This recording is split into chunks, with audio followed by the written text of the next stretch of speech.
Hi friends, நாங்கள் எவ்வளோ நோம்பிக்கு போயிருந்தோம்ல, அடுத்த வீடியோ தான் இது. வீட்டிலேருந்து ஒரு 8:45 கிளம்பிட்டோம் கோயிலுக்கு. நாங்கள் வரப்போமே பைகை தான் வச்சுருக்குறாங்க. ஆளுகளை ஒருத்தரிங்க அனுப்பு போட்டு எடுக்கிறதுக்கு இல்லை பைகளை வச்சுட்டு கோயிலுக்குள்ளே போயிட்டாங்க.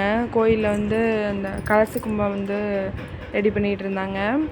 அப்புறம் நிறைய பேர் கும்மி அடிச்சிட்டு இருந்தாங்க. குட்டீஸ் என்ன பண்ணுவாங்க, அவங்களோட வேலையை ஆரம்பிச்சிட்டாங்க. போன வருஷம் இதே மாதிரி தான் குழி தோண்டிட்டு விளையாண்டுருந்தாங்க. இந்த வருஷம் அதே விதம் பண்ணுறாங்க. 9:45 தான் பூவோட்டு சட்டியே கொடுத்தாங்க.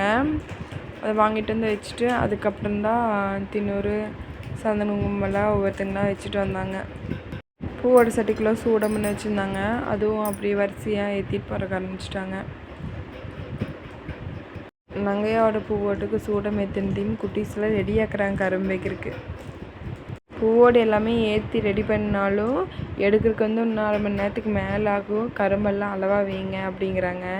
குட்டீஸ்கிட்ட சொல்லவே முடியாது, எடுத்து உள்ள அவங்களே வச்சிட்றாங்க. பூவோட்டுக்கு தேங்காயெல்லாம் உடச்சி வச்சு தீபாரதனையெல்லாம் காட்டினாங்க. அதுக்கப்புறமா எல்லா பூவாட்டையும் ஒவ்வொருத்தங்களாம் வரிசையில் தொட்டு கும்பிட்டு போனோம். செடியும் உட்கார மாட்டேன்ட்டான். இவங்க 3 பேர் பூவோட்டு பக்கத்துலேயே உட்காந்துட்டானுங்க. எல்லா பூவோடும் ரெடியாகி எல்லோரும் சாமியும் கும்பிட்டாச்சு. 10 மணி வரைக்கும் நல்லா தான் விளையாண்டாங்க. அதுக்கப்புறம் தூக்கம் வரக்க ஆரம்பிச்சிருச்சு. இங்கே உட்காந்துட்டு கொட்டாவி விட்டே இருக்கிறான். சர்வின் அபி எப்படா கரும்பு வைக்க சொல்லுவாங்க, நம்ம உள்ளே போடலாம் அப்படின்னு சொல்லிட்டு வெயிட் பண்ணிட்டு இருக்கிறாங்க.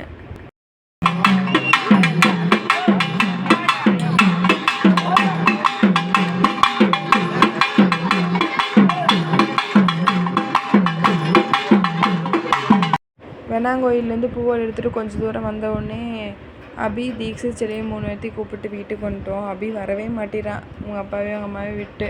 தூக்கம் வருது, அவங்க தூக்கிட்டே பூவோடு எடுத்துகிட்டு போக முடியாது. அதனால கூப்பிட்டு வந்து தூங்க வச்சுட்டு ஒரு வீட்டுக்கு பக்கத்தாடி வந்தாங்களா பூவோடு எடுத்துகிட்டு. அப்போ நான் அவங்க கூட போய் ஜாயிண்ட் ஆகிட்டேன். பூவோடு வந்து ரோட்டு மேலே இருக்கிற கோயிலுக்கு தான் எடுக்கிறாங்களா. இங்கே ஊருக்குள்ள இருக்கிற வெண்ணாங்கோயிலில் பூவோடு வளர்த்தி இங்கே ஊருக்குள்ளேருந்து சுற்றி அங்கே ரோட்டுக்கிட்ட கொண்டு போகணும். ஊருக்குள்ளே சுற்றி இங்கே ரோட்டு மேலே இருக்கிற கோயிலுக்கு வர்றக்கே மணி 1 ஆயிடுச்சு. நைட் நேரம் நடந்து போகிறதுக்கு நல்லா இருந்துச்சு. அப்படியே இருட்டுக்குள்ளே பூவோடு எடுத்துகிட்டு போகும்போது அந்த வெளிச்சம் சூப்பராக இருந்துச்சு.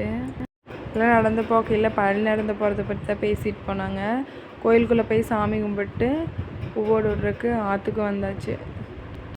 ஒவ்வொரு பூவோட ஆற்றுக்குள்ளே விடுறாங்க. போகுது வருங்க பூவோடு.